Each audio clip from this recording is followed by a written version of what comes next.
Okay, I think we can start. Welcome everyone, and thank you for joining for today's Wellness April session, maintaining emotional balance through stressful times. At Beyond, we believe it's important to create spaces like this where we can reflect on our well-being and learn practical tools to navigate through daily challenges. And today, we are honored to have Dr. Marcelo Kornberg with us. Marcelo is a doctor in psychology and the general coordinator at Centro Privado de Psicoterapias. He brings years of experience helping people develop emotional resilience and improve their mental health. So, without further ado, I will hand it over to Marcelo to guide us through this important conversation. Welcome, Marcelo. The floor is yours. Thank you very much. And hello, everybody. So today, during this time, we're going to talk about stress. Uh, Stress is a word that you listen everywhere, every time. We all talk about stress. But it's very important to pay attention to it, to be able to define it and to know what to do about it. It's not just talking about stress and saying, well, I'm stressed out, I'm tired, I'm unmotivated because of stress, etc. But it's very important to focus on stress and think about what to do with it. So first of all, I would like to ask you, who has been stressed out during the last 12 months? Please raise your hands on uh, the meet application.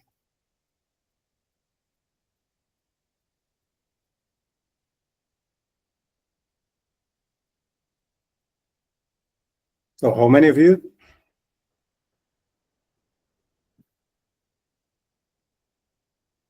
I can see the amount of you that have raised your hands. All of you?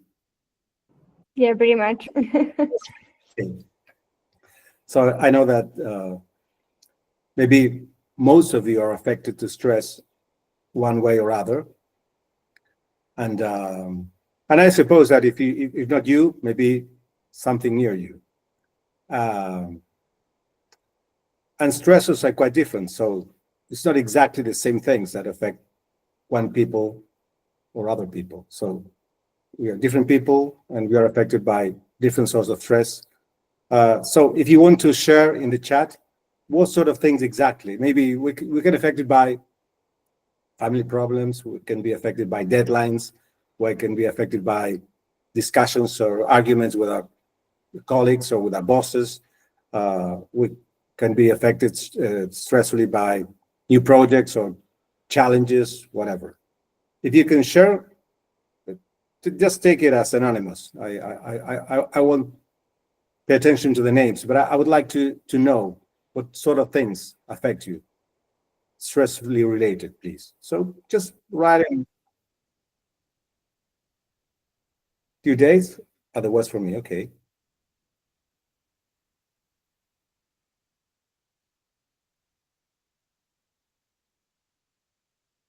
Too much responsibility on other lives, on others' lives, yeah, very well.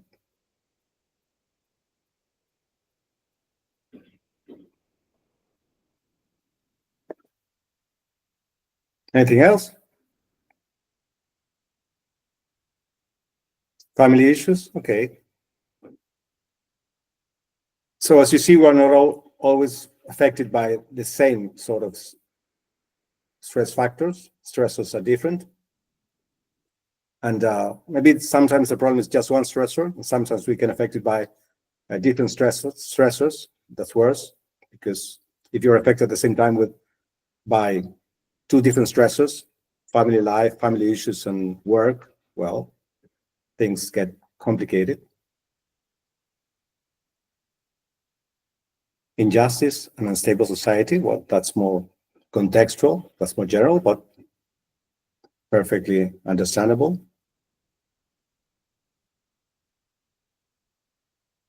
Anything else? Advance with the thesis and stocks market. Those are two different things. Okay. Yeah, stock markets are a problem right now. Trump, maybe. Maybe not Trump, but Trump decisions, changing decisions. So it's the same. I mean, the global context. So we, as you see, we can be affected by our small circle, by our jobs, by our family issues, by families, by problems with the families, and we can be affected by a more general context like stock markets or Trump or injustice and stable society. But what can we do about it? I mean, maybe we can't do anything about Trump, I think, or stock markets, but we can do something about our more closer things, about jobs, about day-to-day life. So let's talk about stress.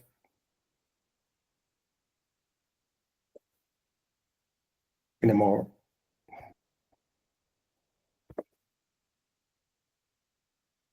see.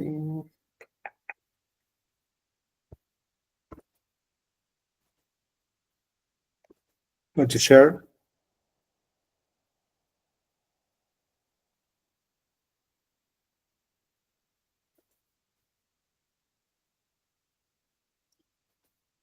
Can you see the presentation? Yes. Okay. So maintaining emotional balance through stressful times. Marcelo It's not Kornberg. in full screen. Is it okay? Yeah, but it's not in the full screen. I don't know if you want to make it bigger. I don't know. It's not? Yeah, that Presentation there. mode, she means. There's like one like Yeah, it says the 8% is in the left. You have to click that button, that icon. It says 68. See. On the left? Yeah, I cannot see your screen now, but Which one? On No, the left? you're not On the- presenting right now. No, not now. Oh, okay. yeah, it's Yeah. on the left. On the left and on the top? No, it's down. Down on the left, you have like numbers to make the screen bigger or smaller. Well, next to that, you have a button Yeah. that you can press and it will present. It's like a board, a small board.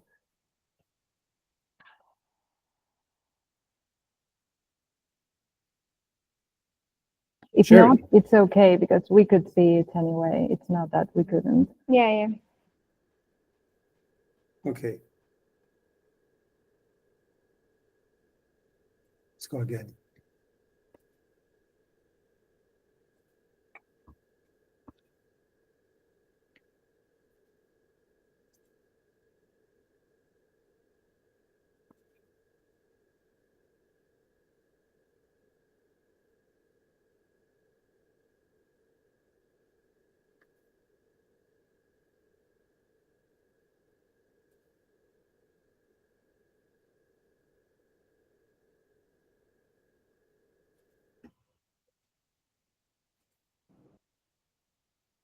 It's okay. We can see it from there.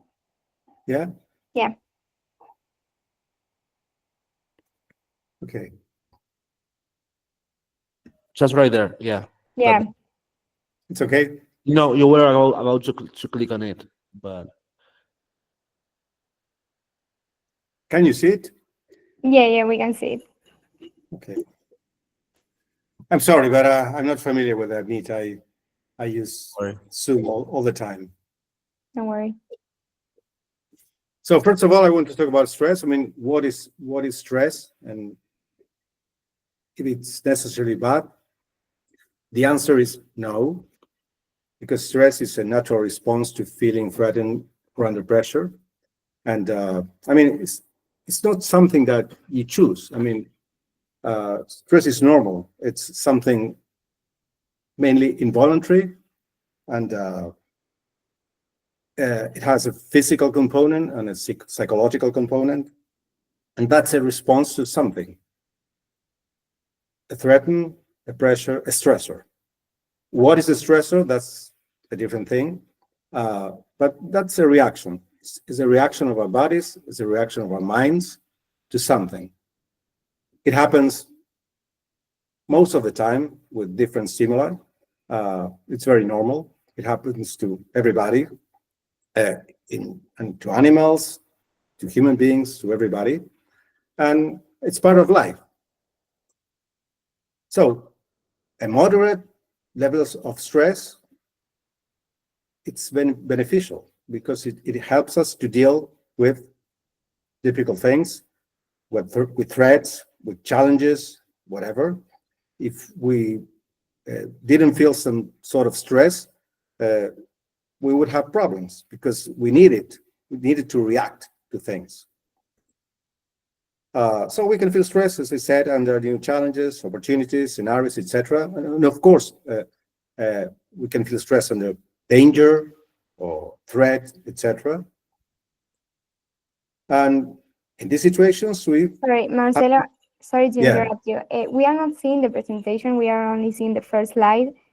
If you want, you can present again, but sharing your full screen, not just a window. Oh, now it's the second slide. Okay, now we can see the second slide. do you see it? Yeah, I don't know if you were passing the slides because we were seeing just the first one. Okay, this is the second one. Okay, Okay. okay, perfect. Yeah, it's perfect. Okay.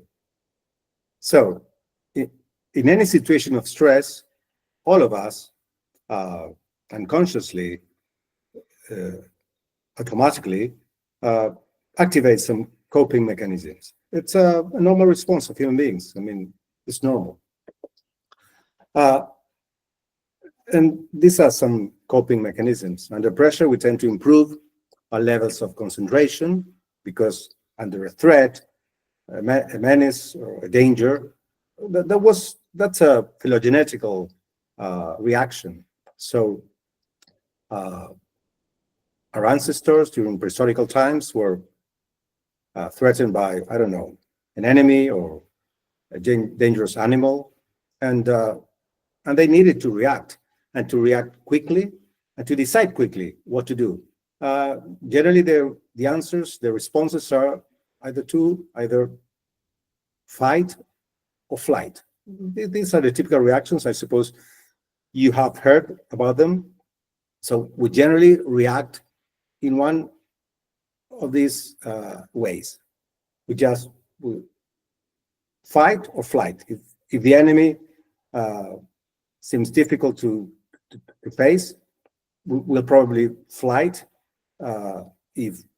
If you have no other chance or we think that we can win, we will fight. So that is a normal reaction. We all have it. And during these situations, when we perceive some sort of stressor, some sort of pressure, we tend to focus on the goals that you have to get. This enables to increase short-term memory. And of course, many things happen into our bodies. I won't bother you with reactions in the amygdala and the hippocampus, etc. But let's know that there are some chemicals that are produced during moments of stress, like cortisol, very important. I suppose you have heard of it many times. Epinephrine, norepinephrine, also adrenaline, etc. And they trigger physical reactions, like increased blood pressure, heightened muscular tension, sweating, faster heart rate, etc. Because the body prepares itself to confront whatever. In the prehistorical times, whatever was an enemy, was a dangerous animal, etc. In nowadays times, well, maybe some of the things you mentioned, but during a normal stressful situation, we can be playing video games, and your video games, you'll probably activate many of these responses because one is focused on getting the best possible performance during the video game. One is focused on attaining whatever goal to win the game, etc. So these reactions, these stressful reactions are normal, for instance, during a job, a video game, a project, etc. And of course, all these factors, all these physical and psychological reactions improve our ability to face whatever difficult we confront. But what happens is if stress is prolonged, what happens if it goes on and goes on and goes on? It's not just for a while when we perceive something that is dangerous to us, that is challenging to us, that is difficult to us. What happens if it happens the whole time? Well, that leads to medical and psychological disease. That is a problem. Many people confront problems related to stress. Many people are not aware of it till they have serious problems, serious physical and psychological problems. Prolonged stress, chronic stress can lead to a weakened human immune system. It can lead to problems with our weight, etc. I mean, it can lead to even to some sort of cancer. I mean, there are many consequences of stress that we are not aware of, and it's very important to know about them. And of course, stress can also be activated because we worry about certain things, even if they are not real. I mean, it's only related to our perceptions. Suppose that I say I'm in a place and someone says there's a fire. Get out of it. Get out of here. There's a fire getting on. So maybe there's no fire. The person is making it up. That is just it's fake. But if I think there's a fire, I will have the physiological response. I will have the psychological response. I will run, my muscles will be tensed, my blood pressure will be higher, my heart will beat faster. Everything will happen, even if there's nothing going on, just because someone said there's a fire. The fire broke in the place, and you have to do something. So we tend to react. We tend to react to things that are real, an animal, an enemy, etc. And we tend to react to whatever, the things you mentioned. We tend to react to deadlines, to problems with our colleagues, with our boss, with our clients, with a job that can be finished, whatever. And as I say here, unfortunately, our cultural evolution went much faster than our physical evolution. So nowadays, instead of being stressed out by very dangerous factors, we tend to be stressed out by things that are even only in our minds. I remember a person who he was a very high manager in a very important company, and he told me that he was once in a meeting. It wasn't the first time that it happened to him, and he thought he had said something wrong. And from that, he then thought that his boss, that was one of the highest position in the company, maybe he thought that he was stupid, and maybe he was going to lose his job because he has said something wrong. That was his idea, but there were no evidence about that. And I asked him, but what makes you think that you're going to be fired? Well, because I said something wrong, I made a mistake. I'm sure my boss was aware of it. I'm sure he's not happy about it, and he's going to fire me. But nothing had been mentioned about it. It was just in his mind. And he said he had this idea, and I just prompted him to go and ask his boss about the meeting. He did it, and his boss said, "Oh, the meeting was okay. What do you think about what I said during the meeting?" He asked, and the boss said, "Oh, it was okay. I'm happy about your presentation." So only looking for evidence made him change his ideas. Up to this moment, he was with higher levels of stress. He was even He was not depressed, but it looked like being depressed because of something he thought was going on that wasn't going on. So to manage stress, it is essential to make the connections between the triggers in our environment and in our head, because something the triggers are in our environment, for instance, a gesture of this man's boss, and sometimes there are in our heads. So the idea he had of what the boss had thought about, what he had said. And of course, all these triggers initiate physiological responses, as I mentioned.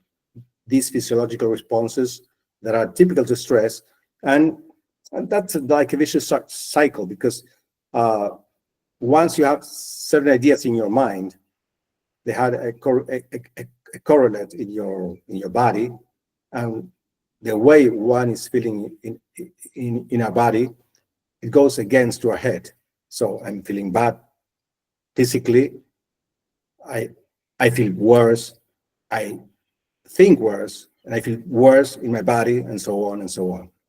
It works as a vicious cycle. And when does burnout appear? Essentially when the following signs are present: exhaustion, being super tired. Sorry, I'm going to correct this. And emotionally drained, and presenting different physical symptoms like headaches, problem sleeping,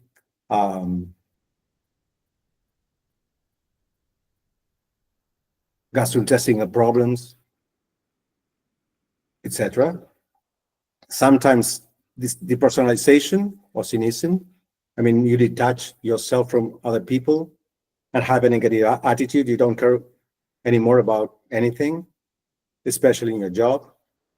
Of course, lack of accomplishment or efficacy. And generally, these symptoms can be seen in people at work, but also in students who feel stressed out or burn out about their tests, etc. And even in people who don't have a job. So any questions so far?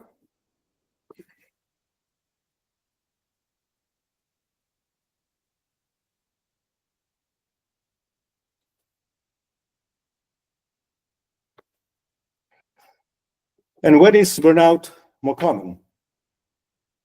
Well, usually when people are not well matched to their jobs. And in this way, the parameters are essentially these three: workload. If you have much more workload than you can get. If your reward is lower than you expect, and sometimes we feel worse because of our expectations. And sometimes if you don't have a feeling of purpose, of mission, sometimes you feel, what am I doing here? What am I contributing to? I feel I don't understand. I don't get what I'm doing. I don't get what is it for. Sometimes, especially in very big companies, people don't get exactly what they are contributing to. They feel like they are part of a bigger engine, but they don't get what's the purpose of it all. And it's very important for everybody in a company to understand what they are doing if they want to feel burnout in the long run. And one huge factor related to the former sentence is how much control someone feels they have. And of course, how much social support a person has. So if you don't feel have control in your job, if you don't have social support, if your workload is very high, if your reward is lower than you expect, and if you don't feel a sense of purpose, maybe you will end up feeling burned out. And it is much more common in young people who don't have a family, but generally when you have a family, you have more support. Of course, if you have a family where you have problems, when you have a kid with problems, for instance, a kid with an illness, with a chronic disease, well, in those cases it's different because that person has two sources of stress. On the one hand, at the job, maybe, on the other hand, as someone said, family issues. But if you have a normal family with not bigger problems, at least you have a daily support. If you have a good relationship at home, in your family, that's one of the explanations. Because generally people between 25 and 35 are the more burned out across societies. And a couple of other things, what makes stress more prevalent is that generally today, all of us are more connected to our work than in other moments in civilization, because of cell phones, because of computers, because remote work. We can be connected to our jobs the whole time. And the boundaries between our life, our social life, our personal life, and our work are blurred. And we can be answering emails for maybe 2 hours after we finish our jobs. I mean, in other times, people just finished their jobs and went back home, and that was all. And job was something they were going to start the next day when they arrive at their office. Today is quite different. I mean, we can be connected to jobs 7 days a week, maybe all the hours we are awake. And this leads to very more frantic lives than people used to have in the past, and make things worse. Another point is how to manage your negative thoughts, especially if you have a pessimistic explanatory style. There's a difference.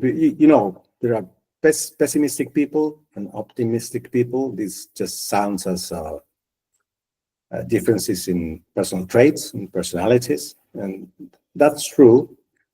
But it has been studied that what makes someone pessimistic or optimistic is the way they explain the situations, their own contextual situations, things that happen to them in their everyday life. So pessimistic people explain themselves, and they are more prone to depression when they explain their circumstances in 3 different ways, opposed to optimistic people. Of course, generally, you don't know if you are more you can have some intuition, but you're not sure if you are pessimistic or optimistic, but you can learn it. You can find it out just going into the web, and I think in positivepsychology.com, I think, and make the test. Well, I just will explain you the differences. There are 3 dimensions. The first dimension is between permanent and temporary.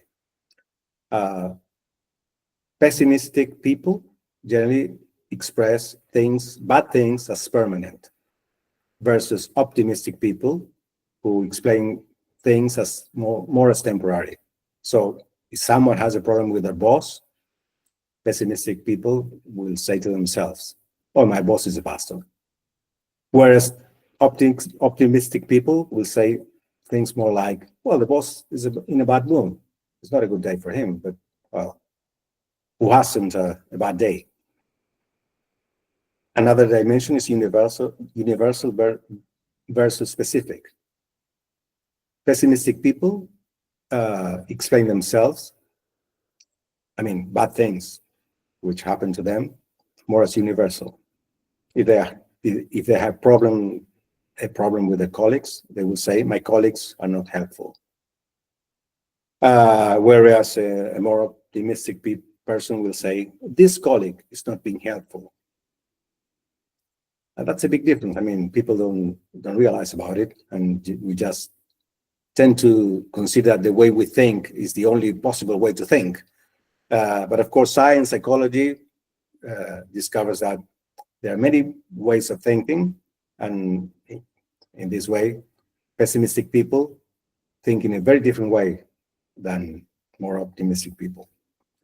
And the third dimension is internal versus external.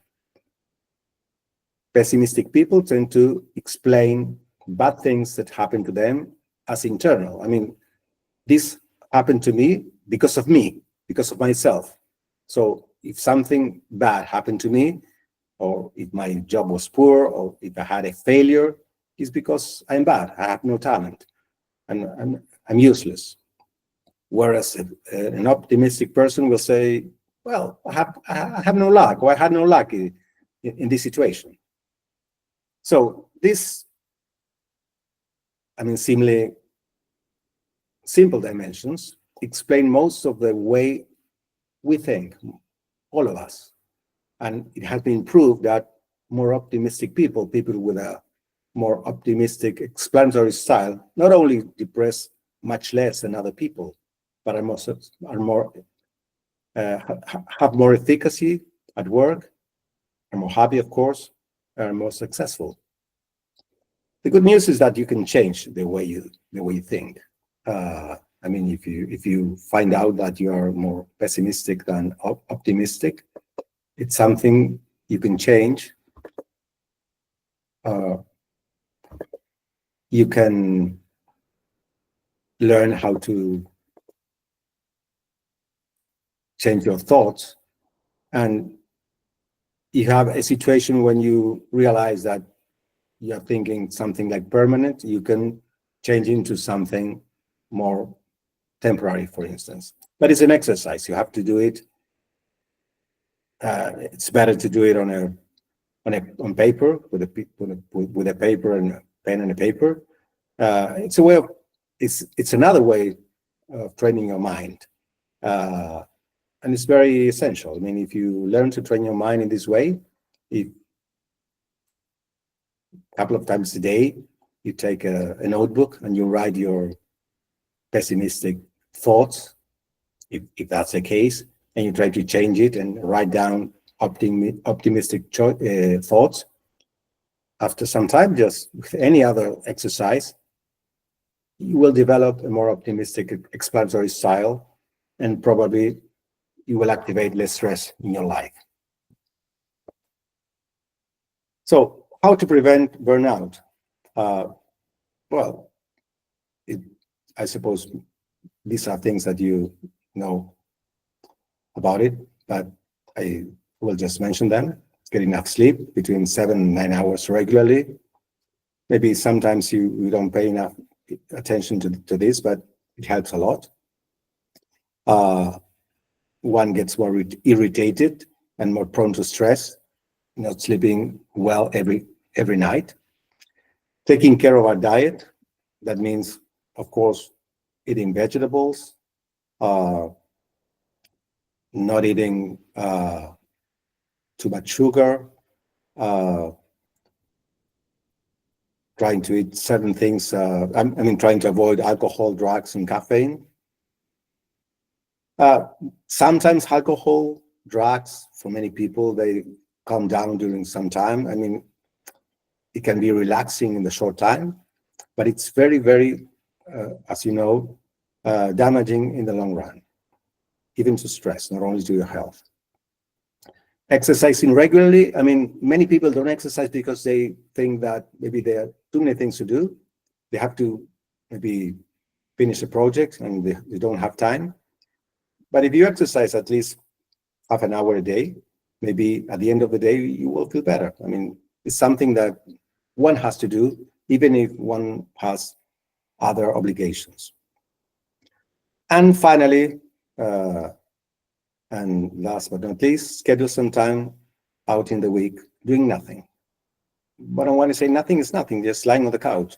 And I don't know, or maybe contemplating the nature if you have a garden, or, doing nothing, just don't thinking about, trying not to do anything specially. Oh, and this is a way of disputing your beliefs. Using this method, this is related to the pessimistic thoughts. This is a simple method that you can use and write about, as I told you notebook a couple of times a day if you want. Adversity, belief, and consequence. These are the three things that you have to realize about yourself and about the way you think of things that happen to you, about bad things that happen to you. Your boss criticizes you. That's the adversity. Maybe you did something and someone criticized you. Maybe your boss, maybe a colleague, no matter who. And you feel bad about it. What's the belief behind that? If the belief is, I never do anything right, that's a typical pessimistic thought. The consequence is that you will be depressed the whole day, saying that to yourself. I never do anything right. I'm bad at my job. I can do my projects. I can finish my projects well, etc. Just because one critique. So the exercise it's very important that cognitive psychology has developed is to dispute your own thoughts. So if you are pessimistic, so you are not temporary, not specific and not external, you have to try to change your thought into a more optimistic thought. So my boss doesn't criticize me on everything, for instance. He criticized me about one thing that I made or that I did. And I do many things right. And the consequence will be different. This will lead to energization because you can, at that point, you can say to yourself, I will learn from this mistake. It's an opportunity, etc., etc. Of course, it sounds easy. It sounds simple. But it doesn't work like this. I mean, when a person has a negative way of thinking, the pessimistic explanatory style, it's stronger than the person thinks. And it's difficult to stop. And when you are in a frantic routine, your thoughts just go on, and you don't pay attention to them. You think that's the reality. So the only way to dissolve these thoughts is to work on them. One way of working on them is to try to dispute them and then get energization. For that, as I said, it's a very different thing to write them down than to just think about the alternative explanation. Sometimes people can do it by themselves. Sometimes you need help, like a psychotherapist, a psychologist. There's the same way that when you go to the gym, some people can do it by themselves, and some people get more comfortable doing it with a personal trainer, with a coach, or with someone who helps you to do your exercise. Well, the same thing happens to negative thoughts and with anything that leads you to a difficult state of mind. And finally, a way that has been found to be incredibly helpful for stress, that strengthens your capacity to resist stress and to have more tolerance, is something so simple as breathing. That it has become very popular during the last 2 decades. Many people talk about meditation, mindfulness, etc. And it has spread so much because it really helps. I mean, science has discovered that it helps a lot. That people who practice mindfulness, for instance, are generally more resilient, are more focused, and are more able to resist stress and even to prevent depression.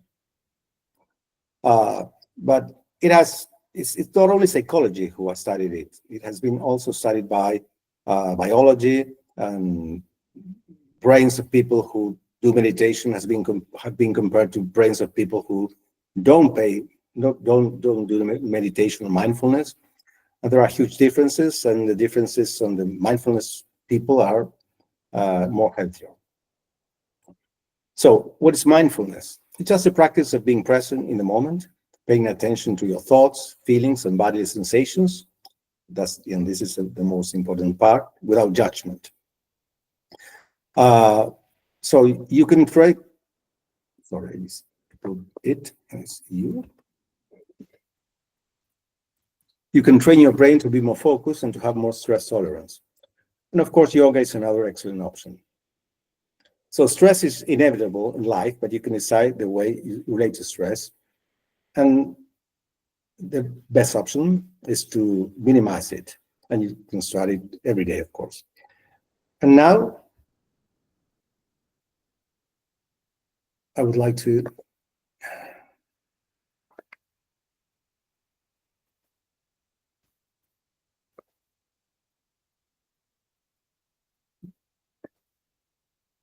just invite you to do a small exercise. Is it okay? Yeah. I just ask you to close your eyes. Just close your eyes for some moments.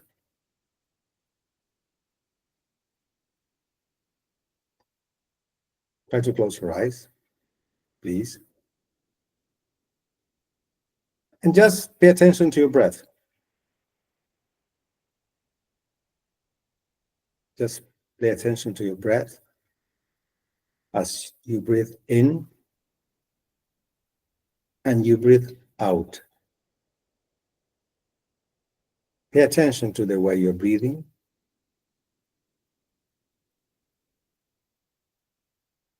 Breathe from the nose and breathe out from the mouth.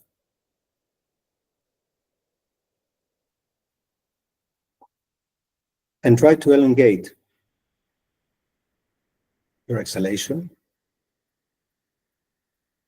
So maybe you inhaling, counting 1, 2, 3, and then try to retain your air for 1 or 2 seconds, and then exhale in 1, 2, 3, 4. And again, try to inhale in 1, 2, 3. Retain the air for 2 seconds, and try to exhale in 1, 2, 3, 4. And try to pay attention to your body. Just pay attention to it. Pay attention to your feet on the ground.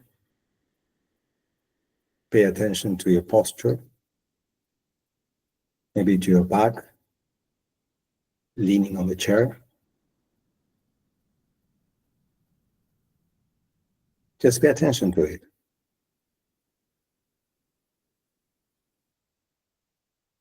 And just to try to observe your thoughts, but only as what they are, only thoughts.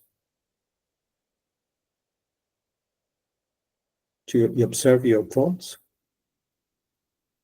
as you come into your mind, and let them pass as clouds that pass. And go again to pay attention to your breath and to your body. Just that.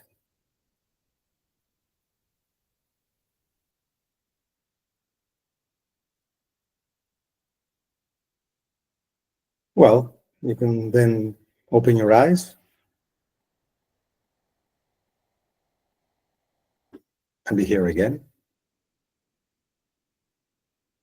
This was a very, very short mindfulness exercise, the shortest possible.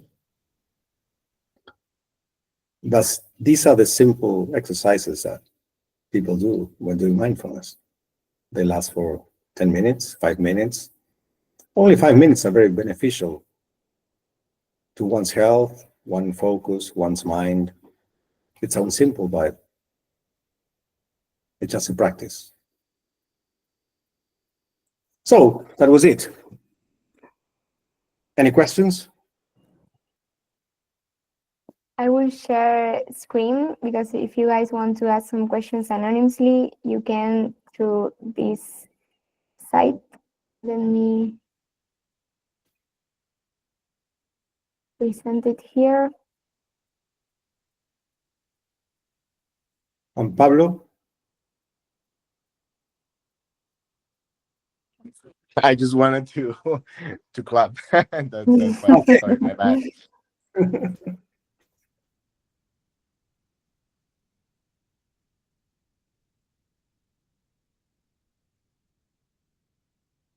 Does it sound very difficult to practice mindfulness or trying to take care of yourselves? Or to trying to dispute your negative thoughts if you have them? What do you think? Hey everyone, I'm Marcelo. So everyone knows Marcelo has been my therapist and he's great. Okay. Yeah, it was a very nice experience working with him. I love the presentation. Thank you so much. I think one of my questions would be, what if we don't have the time to do this exercise? What if there are people around and we are embarrassed to close our eyes and do? I mean, I believe sometimes it's so necessary to do it, but I'm not eager to close my eyes in front of many other people. So, what do you suggest? Well, my suggestion would be to do it by yourself when you're at home with no other people. But even if you are with other people, I think that Well, I didn't mention that I have kids and I don't have time at home either. that's a problem. Yeah. Of course, it's difficult to find time, I think, but one can go to a park for 5 minutes if you have a nearby park close to your house. And I think that today everybody's more familiarized with things like mindfulness. So even if you are in an office and we close our eyes, I think our colleagues will understand that we're doing something that is good for us. And maybe everyone will be encouraged to do something like this. I mean, it's very important to popularize these things because maybe nowadays we do things that in other times would have been considered ridiculous, but now people consider them very normal. So it applies to mindfulness as well. I mean, of course, time is very tight and it's difficult to find 5 minutes or 10 minutes. And if you have small kids, I understand it's more difficult. But there's a great, very famous Buddhist monk from Vietnam who died 1 or 2 years ago. He was a Nobel Prize candidate. And he said, you can even practice mindfulness when driving. You can be conscious of driving, or even you can be conscious of walking. And this is a way of being aware of the present moment and to be doing mindfulness. If you don't have time at home or at work, for instance. So there are many opportunities that you can get. Just it's a way of trying to find them. Thank you. I don't know. I answer your question, Michelle. Yeah, definitely. Yes. So guys, if you see me with eyes closed, you know. Okay. What do you do once we are already burned out? Well, sometimes you need to take some days off, definitely, because when you are really burnt out, it's very difficult to recover if you go on with your normal life. Maybe you need 1 or 2 weeks away. Well, that's the difference between burnout and depression. When someone is depressed, if they take 2 weeks away, they won't recover after 2 weeks if they are depressed. But if they are burnt out, it's different. I mean, after 1 or 2 weeks, I don't know. It depends on the person, but that will make a difference because when you go back to your work, you will be in a different mood after taking perspective from your everyday life and your job. How can we support a friend or coworker who seems overwhelmed by stress? Well, I have to talk about it with a coworker. I mean, he's overwhelmed. Of course, you can suggest him, I mean, to see a psychologist or to do one of these exercises or to do mindfulness, etc. But and of course, you can take some work out of him and do it yourself, but it's difficult to keep in the long run. Maybe that person needs help if he's very, very overwhelmed. That depends on the person, of course. Do you suggest any app to meditate? Well, there are many. One of the best is Headspace. It's very popular. It's like I don't know, the Spotify of mindfulness. Headspace. Is there any particular meditation or sounds that you would recommend to sleep quicker and better?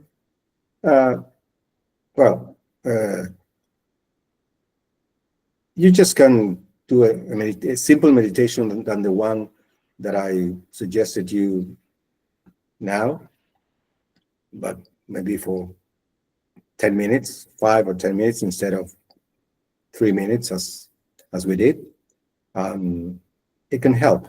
You can look for sounds, very calm sounds, very quiet sounds, of course, or you can use some app like Headspace. And the other one is the same. That is repeated. There's one, what's a healthy way to communicate when we're feeling stressed or overwhelmed? That's a healthy way to communicate when you're feeling stressed or overwhelmed.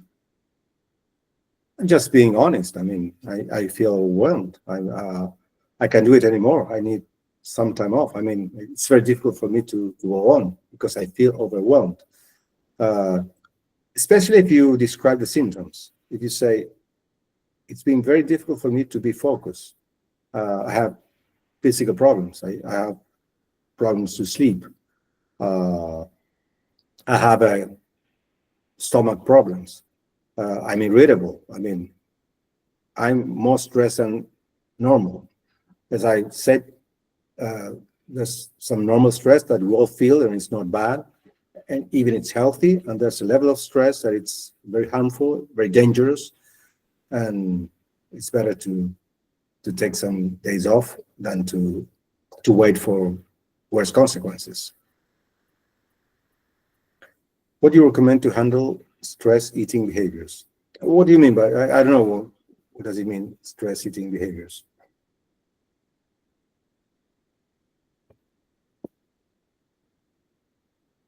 I would recommend to eat healthfully, but I mean, vegetables and a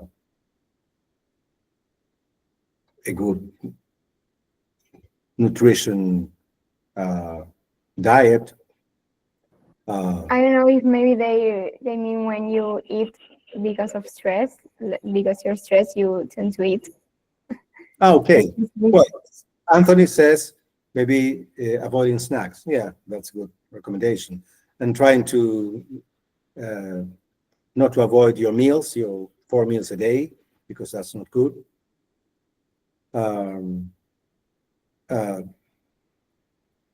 Trying to avoid, of course, junk food. Many people who, when they are stressed, they tend to eat junk food, and eating junk food gets to more stress, so they eat more junk food, and that's a vicious cycle. For example, between junk food and stress, they are fatter, they are more stressed, they eat worse, they are more stressed, they eat more junk food, and that's a typical vicious cycle that can apply to junk food, that can apply to alcohol or to drugs, I don't know, and those are very bad behaviors.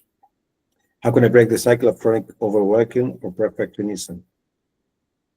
Well, if you are a perfectionist, of course, being a perfectionist has a good side, because I suppose that you can attain high standard results, but if it means overworking, maybe you need help. I mean, it's very difficult to stop it just by will. But generally, when you tend to be a perfectionist, and not only a perfectionist because you have ambitions and you want to do things better, but because you work too many hours and you don't sleep well and you don't rest well, etc. Maybe you need help in those cases. Maybe some sessions with a psychotherapist would help a lot. Maybe nowadays there are special treatments for perfectionism. There are design treatment, especially for perfectionism, for instance. So it's not going to just a typical psychotherapy, but to a specific psychotherapy for people who are perfectionists and they are suffering from it. How do we deal with stress triggers we can't remove from our daily lives? For instance, a customer that is not easy to manage, a team too competitive instead of collaborative. Well, there are ways to learn to speak to, for instance, to difficult people. I mean, sometimes it's not the other person who is difficult or not easy to manage, as you say very politely, but the answer is to find a way to talk to them. There are even books and trainings about how to talk to difficult people. You have a team too competitive instead of collaborative. That's maybe more tricky. I don't know if I have an answer for that. But if you have to have difficult conversation with difficult people, there are good ways to learn to do it better. Of course, it'll always be difficult, but you can make it better. Is there any exercise or ways to reduce or avoid procrastination because of stress? Well, yes, you have to, first of all, you have to lower stress. I mean, it's good to check which are the things that are recommended to lower stress you are not doing. I mean, if you are not doing exercise or not eating well, or if you are not, or if you are drinking too many caffeine or too much alcohol or whatever, it's good to check that.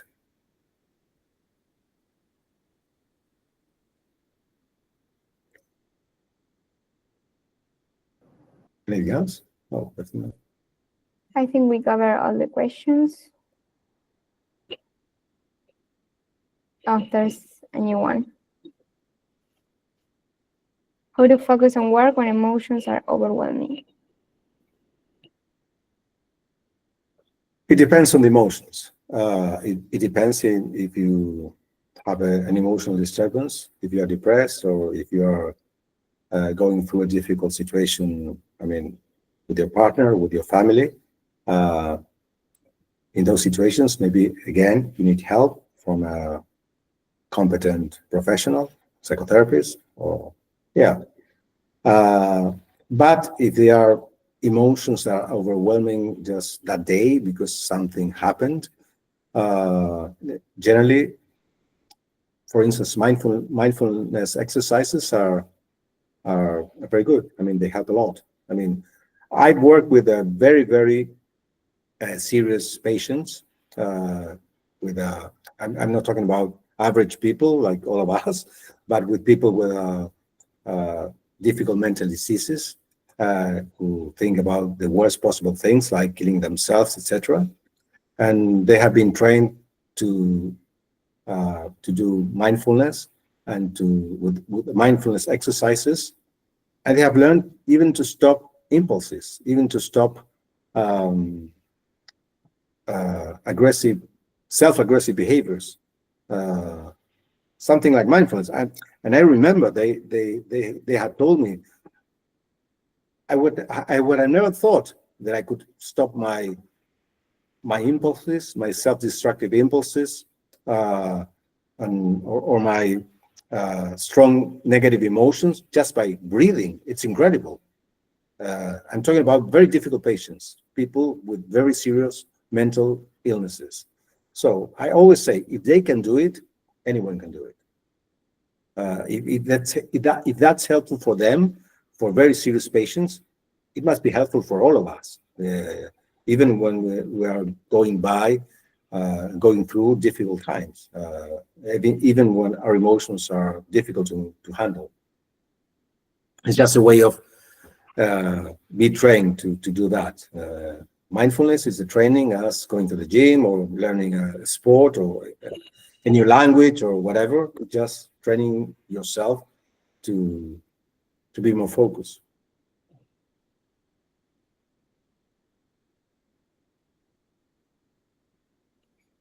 Well, I I think hope now we cover all the questions. okay. I just want to say, for all who are still here on the meeting, I want you to remember that we at Beyond we have a benefit that is psychotherapy sessions, biweekly psychotherapy sessions, one with the psychologist, Spanish-speaking psychologist, and one from Brazil for the Brazilian developers. So just so you know, if you recognize that you want to talk to somebody or need help, you can always talk to us, to the team, and we can provide you to that contact and someone who can help you with that. So I just wanted you to remember that. And yeah, Marcelo, keep going.